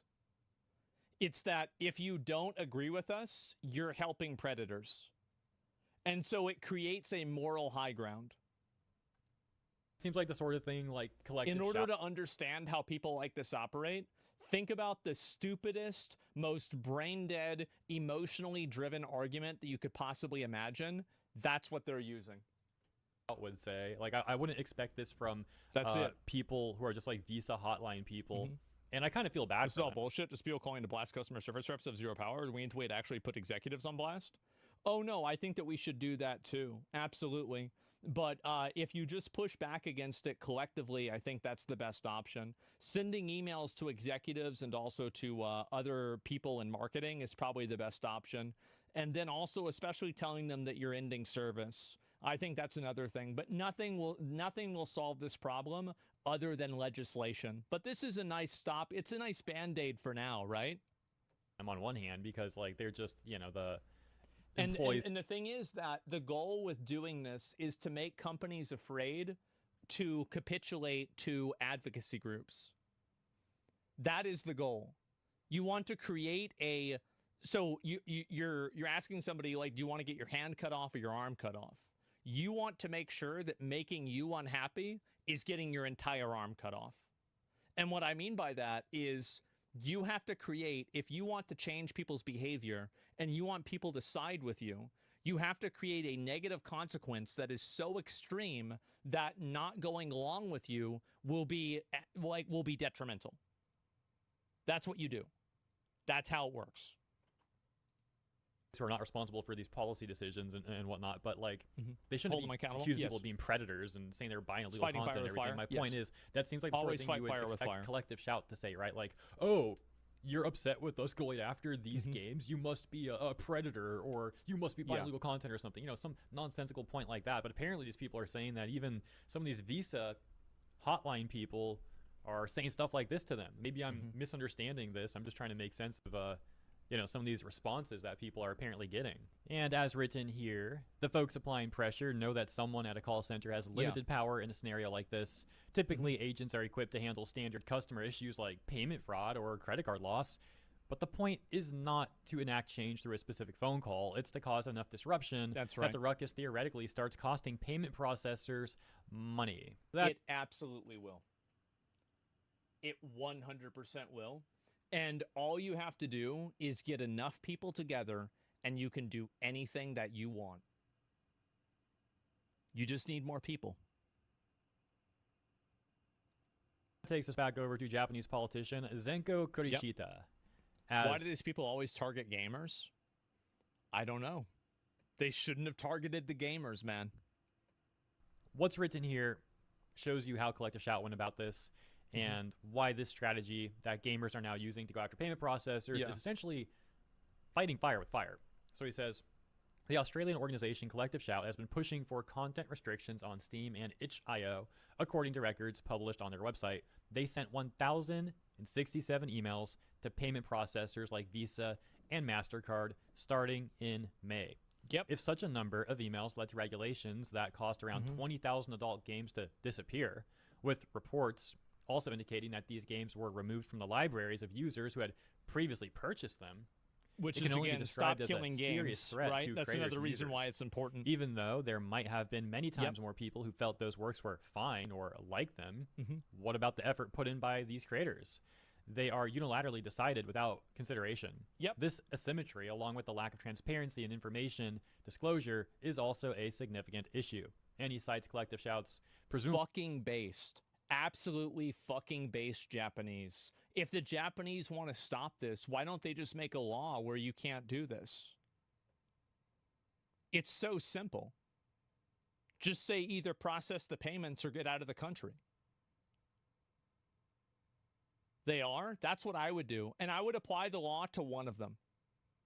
And as soon as, and that way it's like, okay, you either follow this law or you get kicked out and your competition gets the entire market share. And that way you can effectively prisoner's dilemma both of them into doing that. Their own website here. Be very, very, very easy to do. They outline some of their strategy as we just went over. And as mentioned, the point to this is, well, if Collective Shout sent around 1,000 emails for that period of a few months or whatever it was. That's actually doing something. Visa doesn't care about I these mean, calls. the internet can do a lot more than that. The internet can do a lot more than that, man. So it's kind of hilarious seeing these payment processors bending the knee to Collective Shout. And also, like Collective Shout, they're complaining that they're getting harassed. Has it ever occurred to you that harassing a bunch of other people by taking away their content because you've decided that it violates your own personal viewpoint? So let me get this straight. You've decided to be the judge, jury, and executioner of what should and shouldn't be acceptable. And now you're surprised that other people are disagreeing with you and they're being the judge, jury, and executioner of whether you should be harassed or not. Well, that's not good. I don't think harassment is good ever. But if you don't want to have trouble, don't start trouble. Why are you starting trouble and then crying about it? That's it. And now it's like, oh, really? Okay, 1K emails and however many phone calls that these Australian feminists may have sent. Well, good luck now with the internet coming after you. Yep. Now, as I said before, I think it's completely reasonable to speculate. Don't start nothing, won't be nothing. Exactly. These people want to be able to tell everybody else what to do, but the moment that people start pushing back against them, they act like victims.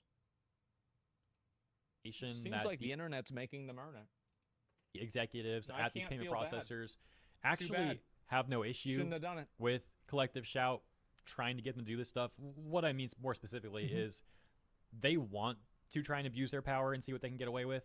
So I don't think like the whole Collective Shout thing worked simply because they annoy these payment processors. No, I think these payment processors also saw this as an opportunity to test how much power and control they have, right? So simply annoying them back doesn't mean that they may start operating in a different way. Yeah. When those executives literally want to try to control the internet. But the point still stands that using the strategy of fighting fire with fire and clogging up their logistics can still harm the company. Here's a testimonial. It's absolutely detrimental.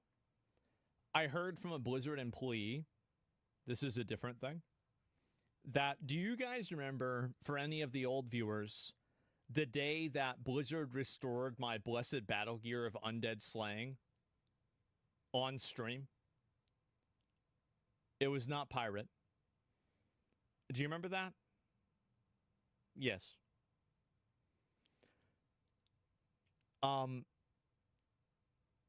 They received such a massive deluge of restoration requests after that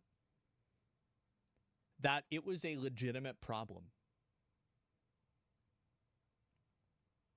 Yes. Yes. So I can tell you 100% that this absolutely, this totally fucks up the system. Yeah, it sets a precedent. Yeah, of course.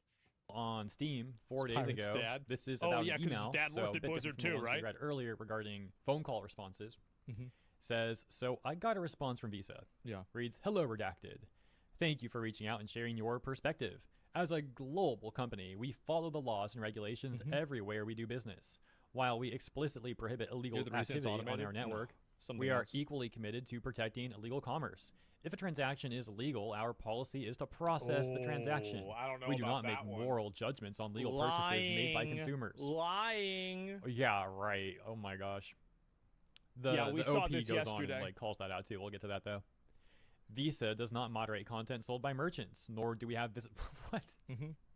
They really saying that Visa does not moderate content sold by merchants, nor do we have Made up visibility into policies, the specific goods or services sold when we process a transaction. When a legally operating merchant faces an elevated risk of legal activity, we require enhanced safeguards for the banks supporting those merchants. For more Yeah, information see, this on is Visa, what they do. They operate in like very, very broad terms, like enhanced safeguards, elevated risk. Those merchants, like it's intentionally opaque in order for them to use it to push their agenda. Visa's policies, please visit our network integrity page on visa.com, Yep. hyperlinked. Thank you for writing. Visa Webmaster. And as mentioned, the OP calls this out. I guess I will just remove myself for a second. It reads, so basically their response was the biggest gaslighting I've ever seen. Talk about Yeah, they're trying lying. That's all it is. They're just lying. to block the sun with one finger. Never heard that one before. It's funny. Yeah. They completely deny moderating content even when there's an overabundance of evidence. Anyways, we should keep on pressuring the issue, pressing the issue. I'll share the template I used on the first comment and the Visa website so you can give them your regards. Just remember to be polite but firm. Also, the template has been modified by me to not have invalid characters and have enough characters to send without issue, but is based on a template another user shared. Now, hypothetically, guys, Yeah, I think that's the way to do it. Never be abusive, never yell at them, never do anything that would put yourself in a situation that would get you in trouble, but be firm, insistent, and direct. I'm just throwing this out there. I'm not saying it's a good idea, but like, if the single goal is to just like clog up their logistics and make things more complicated for the company and all that, that means you could even call them and just like make up some completely like insane story about like a fake fraud case that happened or something. The problem with that is that they can't connect that to, I don't do this, by the way, don't do this. They can't connect that to the action. Like, you don't even need to actually mention that it's about all this stuff, referring to, you know, like the payment processor, censorship and whatnot. You could be like, Don't yeah, false dude, report. my freaking dog was like chewing up my credit card, and then I was trying to take it from his mouth, and like my hand slipped after I like pulled it out. Oh, that sounded kind of weird, but but the credit card like went flying, and some freaking like homeless person picked it up and ran off, and I couldn't catch him. And now I think my I'm friend had a bunch of debt with an apartment company, and we did this to the apartment debt collection company like 10 times. And eventually they sold his debt to some other third party, and he never paid it off. Worried that there's a bunch of fake, you know, purchases. And then they're like, okay, what's your information so we can help you? It's like, dude, I don't remember. It's on the card. Like, I don't have the card that's how it anymore. is. Like, you got to help me, though. You can just, like, make up the craziest Ramble stuff. story for 2,000 hours. Oh, my gosh. Maybe that's a bad idea, just though. waste your time. Yeah, don't I'm do not that. suggesting anyone actually do that. Don't I'm just do saying, that. though. And so back on the Reddit thread, someone basically said, like, yeah, man, all you got was a generic response, but I appreciate the effort. And the OP responds to that saying, honestly, I expected nothing, or a generic non-response email about how much they appreciate the feedback and do their best to work it out or something along those lines. What I didn't expect was such a blatant gaslighting attempt / straight up lie. Anyway, nothing new under the sun. I just thought the community might get a kick out of it. And I'll leave it there. Just thought some of this stuff was pretty amusing, and I hope you guys got a laugh out of it, despite some bad news lately. I think that we 100% need to keep up the pressure. But again, the only real solution to this is legislation. Because the moment that a big country like Japan or America or the EU makes a ruling on this, the company will have to operate based off of that ruling in the entire world, basically. So whenever you have really big countries that you're doing business in that change their rules, it changes the way the entire company has to function. There is some wholesomeness with people fighting back together, so fighting back the against these corrupt companies and these corpos. So yeah, once again, thank you for tuning in. Appreciate you. Consider liking and subscribing if you enjoyed my coverage. I'll see you in the comments here and in the next one. Yeah, I'm totally fucking advocating for this. I absolutely 100% think people should call and let them know how much they don't like this. The best thing to do, though, is to call the executives and to contact the people that are in leadership, because they're the ones that can actually make the decisions. A random customer service representative, I mean, it's better than nothing, sure, but like at the end of the day, it's not really going to solve any problems, and it's not really going to do anything. And so that's really what I think in general. And we'll watch one more video. At this point, we've talked about this so many times, and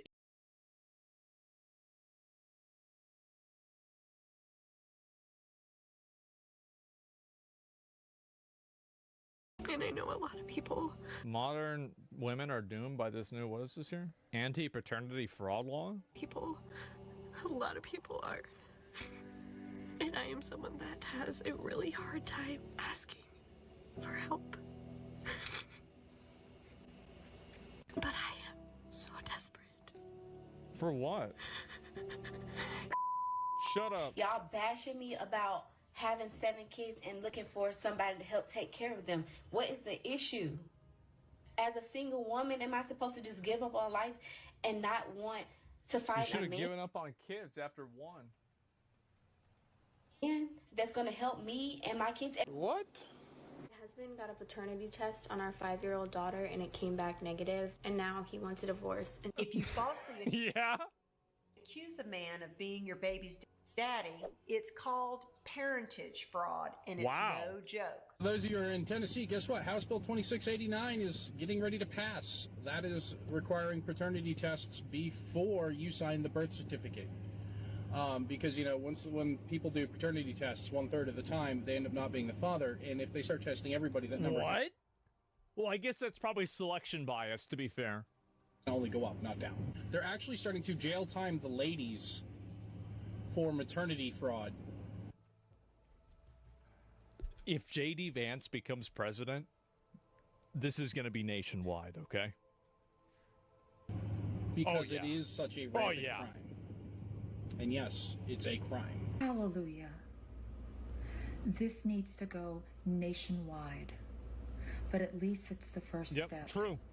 Progress, not perfection. Sure. But in the meantime, I advise any male that I know to get yourself a DNA kit and swab that child's mouth. because you... It's weird to me that they don't just do this as a default. I feel like you should just do this as a default. I mean, for like records purposes. You'd be surprised just how many of those kids belong to another man. Man. I bought a Chanel bag with my child support money and everybody was upset. Oh my God. Everybody is upset. I wonder why. What could possibly be the reason? Child support is reimbursement for the money that I already waste on my kids. So me I waste on my... Okay. A Chanel bag, it evens out. I am not going to be saving my child support money for college. What if they don't even go to college? I'm not going to make them go. Oh, these poor fucking kids. Oh, God. I feel so bad for these kids. Holy shit, bro. This is bad Spawn RNG. Go to college if they don't want to. So I'm going to be saving all that money for what? We are living in the moment. Tomorrow is not promised. So we're going to have fun. This is one thing that I've really noticed with a lot of people like this that are bad decision makers, is that most bad decision makers live in the moment. That money. It's a very common I'm pattern. Gonna have fun with that money. A few moments later. Child support court update. So I had court again today because a new judge was assigned to the case. If you don't know, I get $3,700 of child support every month, and I use it on myself. I don't use it on my kids. The old judge that was assigned to our case was okay with me spending, you know, the child support on myself because he clearly said it was just reimbursement for what I have been spending on my children. But the judge today was not having none of that. Damn. And she completely... She knew what was going on. Took me off of child support. Damn. Congratulations. You played yourself. So Trump passed a law stating that whoever pays child support get to file that child on the taxes. Pardon me? Why are you mad about that? Just to be told, I've got nothing in the will, nothing, and he was worth £33 million. My baby daddy quit his job as an electrician where he was making over 6 figures a year to work a minimum wage job at a fast food place just so he wouldn't have to pay me $3,000 a month in child support. What's up with this new tax rule that Trump wants to The glasses, bro. Implement? This idea every time. That, like, hey, look, daddy boys, if you pay that child support for your own children, you get to write that off. And whoever is, I don't know, the primary caretaker, i.e. single moms, you've got to foot the bill and you get no benefit. Well, they should both be able to write it off, right? I mean, if they're both parents.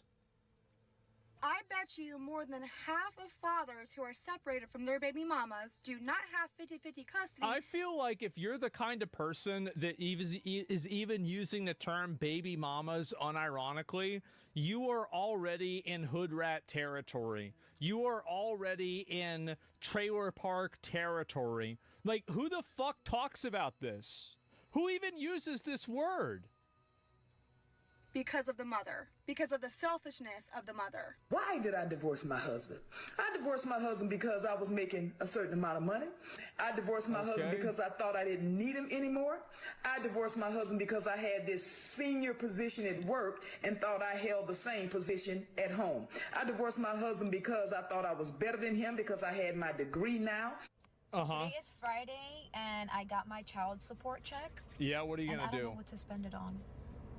I'm gonna go leave my kids at their grandmother's house and... Oh my God, do not tell me you're gonna do self-care. Please do not tell me it's gonna be self